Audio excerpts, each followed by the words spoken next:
Part of the partnership form.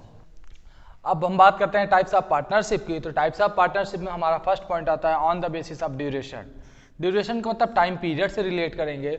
और second आता है on the basis of liabilities. Liabilities का मतलब होता है कि हमारी लाइबिलिटी अनलिमिटेड है कि लिमिटेड है। कैसे हम पीरियड में, अगर मान लीजिए कंपनी में कोई लॉसेज होता है फॉर्म में हमारे, तो उसको हम भरपाई करेंगे कि नहीं करेंगे, इसको हम दो पार्ट में डिवाइड करते हैं। तो सबसे पहले हम बात करते हैं ड्यूरेशन की। ड्यूरेशन का मतलब टाइम से रिलेट करेंगे। तो सबसे पहला है partnership at will. At will का मतलब होता है इच्छा अनुसार। हम एक फर्म ओपन किया है 4 से 5 लोग मिलकर, एक पार्टनरशिप फर्म, उसमें जब तक हमारी इच्छा है तब तक हम उसमें कंटिन्यू करेंगे, अपना बिजनेस को रन अप करेंगे, और जिस दिन हमारा मन होगा हम उसको क्लोज डाउन कर सकते हैं। अगर और इसमें सारे पार्टनर्स जो होंगे, अगर इनमें से कोई भी एक पार्टनर चाहता है कि मुझे अब इस बिजनेस को शट डाउन करना चाहता है, तो वो एक एप्लीकेशन लिखेगा और सारे पार्टनर्स को बोलेगा कि मैं अब इस पार्टनरशिप से निकलना चाहता हूँ, ये फर्म को डिसॉल्व कर दो। तो वहाँ पास एट विल की बात करेंगे, वहाँ जब उसकी इच्छा होगी तब वो अपना पार्टनरशिप को क्लोज डाउन कर सकता है। सेकंड आता है हमारा fix period of partnership. Fixed period partnership का मतलब होता है एक टाइम लिमिट के लिए होता है। इसमें क्या है, जैसे 1 ईयर 2 ईयर 3 ईयर, जितने ईयर के वो बोलेगा उतने ईयर तक हमारा पार्टनरशिप रन करेगा। और उसके बाद एट मैच्योरिटी टाइम, जब हमारा वो टाइम आ जाएगा कि 5 साल बाद, वो पार्टनरशिप हमारा अपने आप ही डिसॉल्व हो जाएगा। अगर सारे पार्टनर्स चाहते हैं कि हमको अब कंटिन्यू करना चाहिए, तो हम अपने पार्टनरशिप को और आगे बढ़ा सकते हैं। नहीं तो आप अपने आप ही 5 साल बाद, जैसे 5 साल का एग्रीमेंट है, और 5 साल बाद अपने आप हमारा पार्टनरशिप फॉर्म डिसॉल्व हो जाएगा। थर्ड आता है हमारा पार्टिकुलर पार्टनरशिप। पार्टिकुलर पार्टनरशिप का मतलब होता है किसी एक पार्टिकुलर वर्क के लिए जब आपस में लोग मिलकर काम करते हैं, तो हमारा पार्टिकुलर पार्टनरशिप होता है। जैसे हम एग्जांपल लेते हैं, यहाँ पास 2 पर्सन है, एक का नाम राम है और एक का नाम नान है।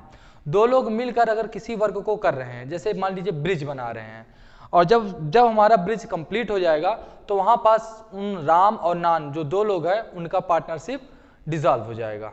अब हम बात करते हैं सेकंड टाइप में on the basis of liabilities. तो लायबिलिटीज में सबसे पहला आता है जनरल पार्टनरशिप और सेकंड आता है लिमिटेड पार्टनरशिप। जनरल लायबिलिटीज हमारे mostly all over the India में होता है, और लिमिटेड पार्टनरशिप दूसरे जगह होता है, इंडिया में नहीं होता है। मैक्सिमम इंडिया में जनरल पार्टनरशिप के अंतर्गत क्या आता है, जितने भी पार्टनर्स होंगे सबकी लायबिलिटीज अनलिमिटेड होगी। मान लीजिए बिजनेस में कोई भी लॉस होता है, तो उस बिजनेस का जो लॉस की भरपाई है वो सारे पार्टनर्स मिल कर देंगे। और मान लीजिए असेट्स उन्होंने सोल्ड किया, जितने भी उन्होंने पार्टनर फर्म में लगाया था, उसके बाद भी कुछ पैसा बचा हुआ है कि क्रेडिटर को देना है, तो वो लोग अपने असेट्स, पर्सनल असेट्स सोल्ड करके उस अपने क्रेडिटर को पैसा पे ऑफ करेंगे। सेकंड आता है हमारा लिमिटेड पार्टनरशिप। लिमिटेड पार्टनरशिप का मतलब ये कि इसमें जो पार्टनर हैं उनकी लायबिलिटीज लिमिटेड होगी, लेकिन कोई एक ऐसा पार्टनर होगी जिसकी लायबिलिटीज अनलिमिटेड होगी। मान लीजिए, और जिसकी लायबिलिटीज अनलिमिटेड होगी वो मैनेजिकल वर्क में डिसीजन लेगा। जो लिमिटेड पार्टनर हैं उनको स्पेशल पार्टनर भी बोलते हैं। अब देखिए इनके पास क्या क्या राइट्स हैं। स्पेशल पार्टनर के पास केवल ये राइट्स हैं कि वो अकाउंट को ऑडिट कर सकते हैं कि कहाँ पास कितना पैसा लगा हुआ है। वो डिसीजन नहीं ले सकते हैं कि मैनेजिकल में डिसीजन कोई, जिसकी लायबिलिटीज अनलिमिटेड है वही केवल बिजनेस में डिसीजन ले सकता है। लिमिटेड पार्टनर्स के पास राइट नहीं है कि वो बिजनेस में कोई भी डिसीजन ले सके। इन केस पार्टनरशिप, जो पार्टनर जिसकी लायबिलिटीज लिमिटेड है, स्पेशल पार्टनर की डेथ हो जाती है, या फिर वो चाहता है कि वो सॉर्ट आउट कर ले, मतलब अपना पैसा निकाल ले, वो अपने पार्टनरशिप में नहीं रहना चाहता, तो वो चला जाएगा और उससे पार्टनरशिप फर्म में कोई भी इफेक्ट नहीं आएगा। तो यहाँ पास टाइप्स ऑफ पार्टनरशिप खत्म होता है। अब हम बात करेंगे टाइप्स ऑफ पार्टनर की। टाइप्स ऑफ पार्टनर में हमारा, जैसे कि आप देख ही रहे हैं, फर्स्ट होता है active partner, second sleeping partner, third secret partner, और फोर्थ हमारा नॉमिनल पार्टनर। अब इस नॉमिनल पार्टनर को हम 2 पार्ट्स में डिवाइड किए हैं। पहला होता है नॉमिनल पार्टनर बाय स्टॉपेल, और सेकंड होता है nominal partner by holding out. अब हम बात करते हैं एक्टिव पार्टनर की। तो एक्टिव पार्टनर का मतलब वो पार्टनर जो प्रेजेंट होता है मैनेजमेंट में, जितनी भी एक्टिविटीज होगी डिसीजन मेकिंग प्रोसेस में भी वो प्रेजेंट रहेगा, जिसकी लायबिलिटीज अनलिमिटेड होती है। वो कंट्रीब्यूट करेगा अपना शेयर कैपिटल में और प्रॉफिट और लॉस में वो भाग लेगा। मान लीजिए अगर फर्म में कोई भी लॉस होता है तो वो लॉस की भरपाई करेगा और प्रॉफिट होगा तो वो प्रॉफिट लेगा। सेकंड आता है हमारा स्लीपिंग पार्टनर। स्लीपिंग पार्टनर में ये मैनेजमेंट डिसीजन में भाग नहीं लेता है, ये इसकी लायबिलिटीज अनलिमिटेड होती है और इसको बिजनेस में क्या क्या चल रहा है, कितना प्रॉफिट, डिसीजन मेकिंग प्रोसेस इसको कोई लेना देना नहीं है।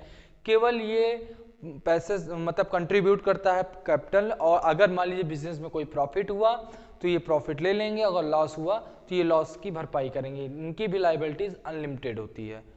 थर्ड हमारा आता है सीक्रेट पार्टनर। सीक्रेट पार्टनर का मतलब वो पार्टनर जिसको केवल फर्म के अंदर जितने पार्टनर्स हैं केवल वही जानते हैं कि ये हमारे पार्टनर हैं, बाहरी लोग उनके बारे में ना जानते हों कि ये भी पार्टनरशिप फर्म के पार्टनर हैं। इनकी भी लायबिलिटीज अनलिमिटेड होती है, ये डे टू डे मैनेजमेंट में भी ये भाग लेते हैं और प्रॉफिट और लॉस में भी इक्वली ये शेयर करते हैं।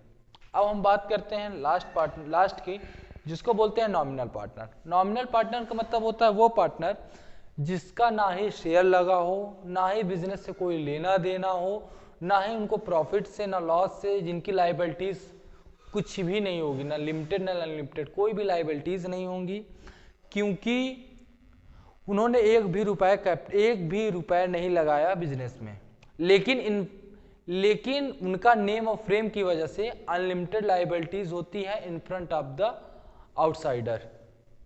अब हम बात करते हैं नॉमिनल पार्टनर्स को टू पार्ट में। सबसे पहला है स्टॉपेल और सेकंड है होल्डिंग आउट। स्टॉपेल का मतलब ये कि मान लीजिए राम को लोन चाहिए, बिजनेस के लिए राम को लोन चाहिए, वो बैंक पे पास गए और बैंक ने इनका लोन पास नहीं किया, तो राम ने वहाँ के जाने माने जो अच्छे बिजनेसमैन हैं अनीस मिश्रा को, तो उनको वो लेकर गए, वहाँ पास उनको लेकर गए और उन्होंने अपने शो ऑफ से इतना बात से प्रभावित किया कि बैंक वाले को लगा कि ये राम के साथ पार्टनरशिप में है, तो जिसकी वजह से बैंक ने लोन को पास कर दिया।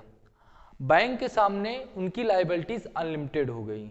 अगर इनकेस राम पैसा नहीं देता है तब अनीस मिश्रा से पूरा पैसा बैंक वसूल करेगी। तो ये आता है हमारा स्टॉपेल, क्योंकि नान मिश्रा ने यहाँ पास अपने आप को इतना ज़्यादा शो ऑफ किया कि वो राम के साथ पार्टनरशिप में है। सेकंड आता है हमारा nominal partner by holding out. यहाँ पास सेम कंडीशन है, राम और अनीस दो लोग गए बैंक में और दोनों ने राम और अनीस जाने माने बिजनेसमैन हैं। राम ने बैंक को अपना लोन पास कराने के लिए बोला और बैंक ने अनीस से गारंटी पूछी, तो अनीस ने ना ही ना में जवाब दिया ना ही हाँ में जवाब दिया। उन्होंने ये भी नहीं कहा कि मैं इनके साथ पार्टनरशिप में हूँ और ना ही उन्होंने ये कहा कि ये इनके साथ पार्टनरशिप में नहीं है, जिसकी वजह से उनकी उन्होंने चुप्पी साधी, जिसकी वजह से बैंक वालों को लगा कि अनीस राम के साथ पार्टनरशिप में हैं, जिसकी वजह से उन्होंने बैंक ने लोन पास कर दिया और इनकेस राम अगर पैसा नहीं दे पाते हैं तो अनीस से बैंक पैसा वसूल करेगी। तो यहाँ पास स्टॉपेल और होल्डिंग आउट में आपको डिफरेंस समझ आया होगा। तो यहाँ पास हमारा टाइप्स ऑफ पार्टनर खत्म होता है। अब हम बात करेंगे माइनर पार्टनर की। तो माइनर पार्टनर में क्या होता है, वो पर्सन जिसकी एज बिलो 18 हो वो हो गया माइनर। मेजर होता है हमारे इंडियन कॉन्स्टिट्यूशन के हिसाब से, अगर आपकी एज बिलो 18 है तो आप माइनर हैं और एबव 18 है तो आप मेजर हो जाएंगे। तो यहाँ पास according to the 1932 of partnership act आप कोई भी माइनर पर्सन के साथ कोई भी पार्टनरशिप फर्म नहीं ओपन कर सकते। अगर आप खोलते हैं तो वो इलीगल है और वो पार्टनरशिप अगर आप रजिस्टर्ड कराते हैं तो आपका रजिस्टर्ड नहीं होगा। अब हम बात करते हैं, देखिए माइनर पार्टनर की बेनिफिट क्या है। जो माइनर पार्टनर होता है वो एक भी रुपए कैपिटल के तौर पर इन्वेस्ट नहीं करेगा कोई भी फर्म में। अगर मान लीजिए इनकेस बिजनेस में कोई भी फर्म में कोई भी प्रॉफिट होता है तो वो प्रॉफिट के लिए लाइबल है, वो जो पार्टनरशिप है, जो पार्टनर्स हैं उनको प्रॉफिट देना होगा माइनर को। इनकेस कोई लॉस हो जाता है हमारे फर्म में तो उस फॉर्म में जो लॉस होगा उसके लिए माइनर पार्टनर लाइबल नहीं है कि वो पे ऑफ करे। सारे एक्टिव पार्टनर जो हैं, बाकी जो मेजर में हैं, वो सारे पार्टनर जो लॉस हुए उसको सबमिट करें, मतलब पैसा की भरपाई करेंगे। जो माइनर पार्टनर है वो कुछ भी नहीं देगा। सेकंड पॉइंट यहाँ पास गौर करने के लिए ये है कि माइनर पार्टनर जो है हमारा, ये इन केस वो बिजनेस में है, रन कर रहा है, और हमारा पार्टनरशिप में वो आफ्टर सम टाइम मेजर में हो गया। मान लीजिए उसकी एज 17 थी, अब वो उसकी एज 18 हो गई, वो भी मेजर हो गया, और उसने ये नहीं बताया कि वो अब फर्म में साथ में रहेगा कि नहीं रहेगा। इन केस 18 साल के अबव हो गया और बिजनेस में कोई भी लॉस हो गया, अगर जब तब लॉस होता है तो उस लॉस को जो माइनर था उसको मेजर पार्टनर माना जाएगा। वो एक्टिवली हर एक डिपार्टमेंट में भाग ले सकता है, और बिजनेस में अगर कोई भी लॉसेस होती हैं तो उस लॉसेस को भी वो देगा, अपने असेट्स को सोल्ड आउट कर, पर्सनल असेट्स सोल्ड आउट करके वो पैसा देगा, इनसफिशिएंट ऑफ मनी होता है। तो यहाँ पास हमारा माइनर पार्टनर खत्म होता है। अब हम बात करेंगे पार्टनरशिप डीड की। अब हम बात करते हैं फॉर्मेशन ऑफ पार्टनरशिप फर्म में।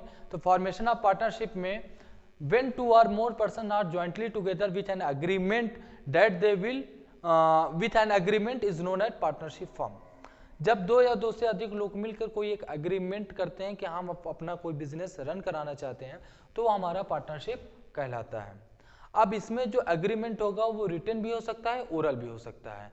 रिटन डॉक्यूमेंट जरूरी ये इसलिए है क्योंकि इन केस फ्यूचर में कोई भी डिस्प्यूट होता है तो इस डिस्प्यूट से बचा जा सकता है, क्योंकि हमारे पास प्रूफ रहेगा एज ए रिटन डॉक्यूमेंट में। तो जो हमारा एग्रीमेंट बनेगा वो आगे सारे रूल्स रेगुलेशंस, क्या क्या चीज़ फॉर्मेलिटीज आपको पूरी करने के बाद जितने भी पार्टनर्स उस फॉर्म में इन्वॉल्व हैं सारे सब लोगों के सिग्नेचर होगा। सिग्नेचर होने के बाद वो हमारा एग्रीमेंट बनेगा। विदाउट सिग्नेचर वो हमारा एग्रीमेंट कंप्लीट नहीं होगा। उस एग्रीमेंट में कैसे हमारा बिजनेस होगा, क्या क्या नेचर होगा, हर एक चीज उसमें एक्सप्लेन होगा। जो हमारा एग्रीमेंट बनता है उसको हम पार्टनरशिप डीड बोलते हैं। अब हम पढ़ेंगे पार्टनरशिप डीड एक्सप्लेन।